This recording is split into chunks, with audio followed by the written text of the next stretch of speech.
Hi guys, and welcome back again. So now there's another aspect to this that I want to look at, which is creating a production which is nice and mono compatible. Now this isn't always something which is going to aid you in getting a louder mixdown. And in fact, sometimes I find that by making a sound more mono compatible, we actually sometimes lose a bit of loudness because you can use stereo width a lot to separate out different sounds. But especially in the low range, if you have lots of wide sounds in the low frequencies, it can cause you really, really big problems when it comes to mono compatibility. And mono compatibility is important because a lot of speakers actually sum the track to mono.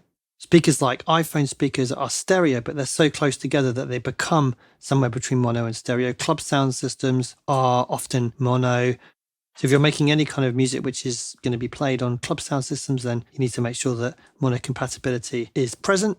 And personally, I find that great music and great mixdowns usually are very mono compatible as well. And they don't sound like two different tracks when you sum them to mono and when they play back in stereo. So it's just something, again, I use more as a quality control for the production and the mixdown.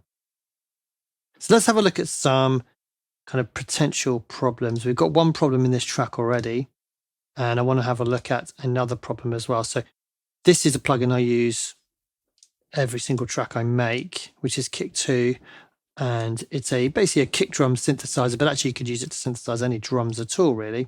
And I use it to layer drums together, to create sounds from scratch, as I said.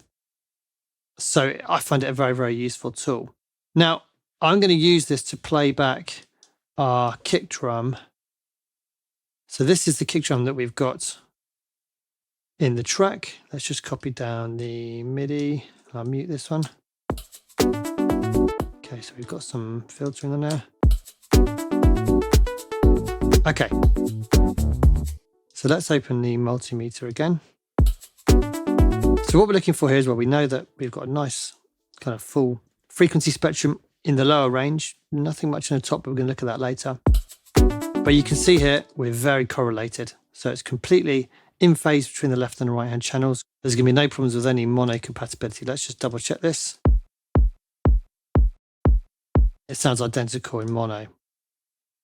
But let me just load up a different version of this kick drum. So sometimes you may load in sounds which sound more like this. And let's check this in the meter. So again, if you have a multimeter open, if you're wondering what do people use multimeters for? Well, when you're choosing sounds to put into your track, or recording sounds, or layering sounds, or whatever it is you're doing, check for frequency content as we did in the last video, and check for mono compatibility. So you can see this tells a different story. No longer mono compatibility. This looks a little bit all over the place. It's not really centered around the middle image. It is a little bit, but you can see there's things going across to the side, and the correlation meter is telling us that it's not 100% mono compatible.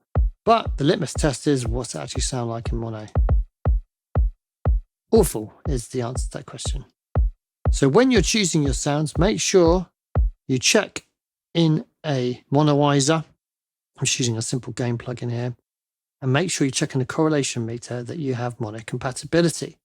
And if you don't have mono compatibility, and it's especially a sound which is going to be operating in the low frequency range, I'm thinking bass, kick drums, low toms, things like that, then choose a different sound or try and fix the problem. But really try and avoid, whenever possible, fixing a problem by not creating a problem in the first place is always the most elegant way of looking at it, I would say.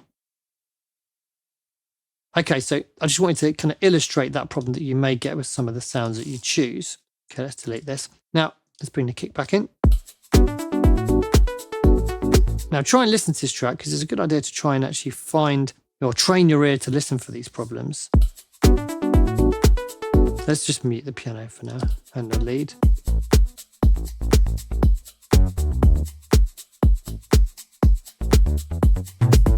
Okay, listen to the bass.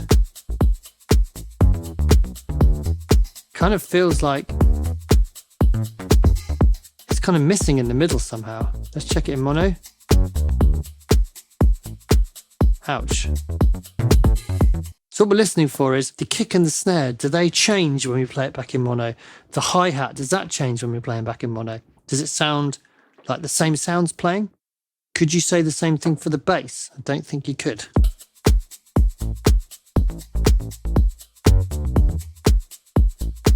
Okay, so kick, snare and hats, shaker. Shaker changes a bit, but not too badly. Hi-hat sounds the same. Bass really doesn't. Okay, so let's solo the bass. So why does it not sound the same? Well, I've got a stereo spread option on here. I've got some detuning and I've got 2-voice unison. And the way that this retro synth plugin works is you can't actually set the phase of the oscillators. So they're kind of free running essentially, and they're going to be drifting in and out of phase because it's 2 voices that are spread 100%. So let's take the stereo spread off.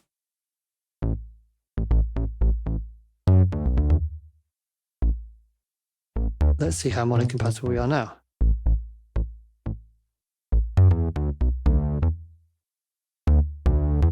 So it's completely mono now, but it maybe sounds a little bit weird now. Let's take the detune off.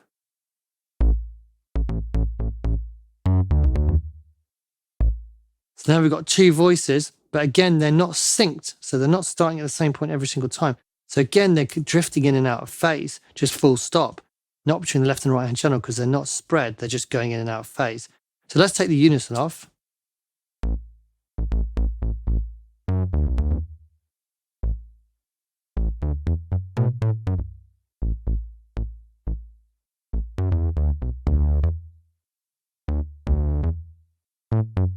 So now it sounds identical.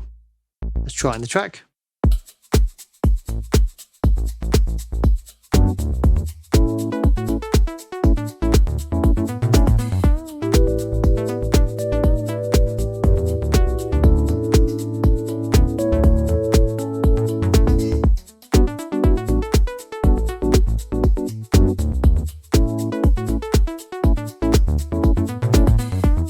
Now you may think actually it serves a nice purpose having a nice solid mono bass part, but we may be thinking, oh, I'm looking, I'm feeling a little bit lost without that stereo-ness to the bass. Well, in that case, maybe this retro bass is not, or retro synth is not the plugin to use. It's just a Logic stock plugin. I actually started this at 6 in the morning, as I said, when I'm doing my piano practice, a little jam on my iPad. So these sounds are from the iPad and they, from GarageBand on the iPad, and they've just been ported across to Logic. So you can't really do any sound design on the iPad. It's just more using presets. So I'm often stuck with this very stereo wide bass sound on these little jams. So I often have to go in and change it. Now I'm going to use a plugin that I know very well, which is Massive. I know there's a new version of Massive, but I know the original one better. So I'm going to use this one to demonstrate it. But you can use any plugin. I'm not using Massive specifically because I want it to be a sound of Massive. I just want to choose a synth which has a bit more control. So I'm going to build more of a mono compatible kind of synth sound here. So I'm going to take this second oscillator and put it down an octave. Let's route them both to a filter and let's put a low pass in here. Let's put an envelope on here.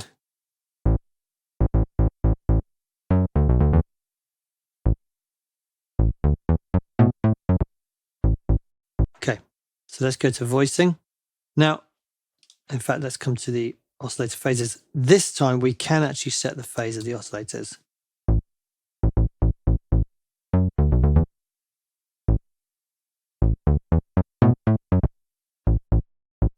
So you can move that around until you find a nice spot.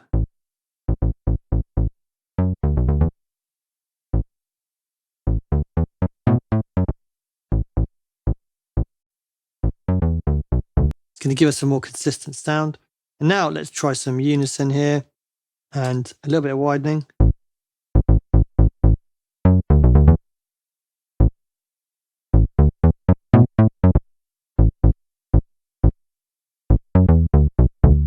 Mono.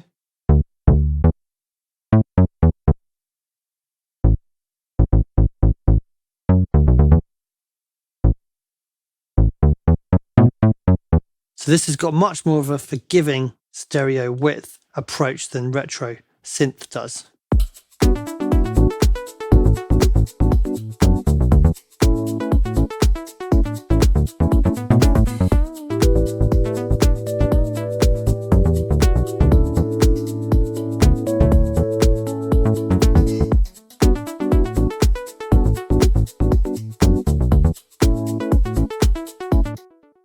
So now with this massive patch, we've got a nice mono-compatible bass sound with a bit of stereo width added to it.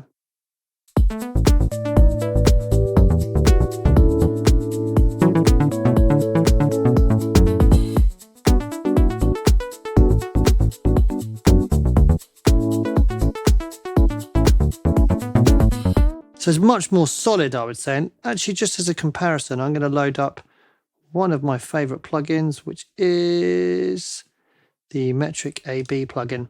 And I'm going to load in the original bounce of the track, which I've got here, so we can do a comparison.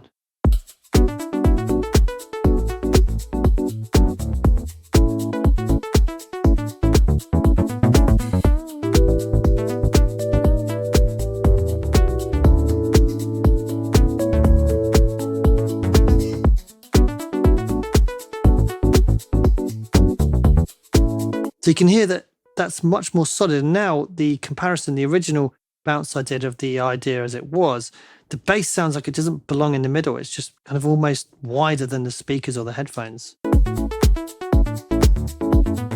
It's almost a little bit unsettling once you hear the solid version. So that's another thing to consider. So in this video, we talked about mono compatibility and what to be careful of when it comes to super wide sounds, especially in the low frequency range. And I talked about the fact, again, use a multimeter, audition your sounds, looking through the meter, check for mono compatibility problems. And if it's a lower frequency sound, that should be a red flag not to use a sound or to fix it. But as I said, best always to use the right raw materials in the first place. If it's a sound which is a bit higher up, it's not as much for consideration, but if it's going to be a core element of the track. So if you want to make tech house and you want to have very simple music with a kick, a clap, a bass line, and a, really kind of strong hi-hat at the top, then check that hi-hat and make sure it's mono compatible. Because if it's not, and your track gets played back in a club and the hi-hat suddenly goes all weird and phasey, it's not going to sound very good. So make sure you consider that fact when you're choosing your sounds in the first place. Okay, so now we've got a nice mono compatible bass. We're going to move forward. We're going to talk about layering sounds to make up for any deficiencies there may be, kind of help fill the frequency range, and again, kind of build a kind of larger than life sound to the whole track. So I'll see you then. Thanks for watching.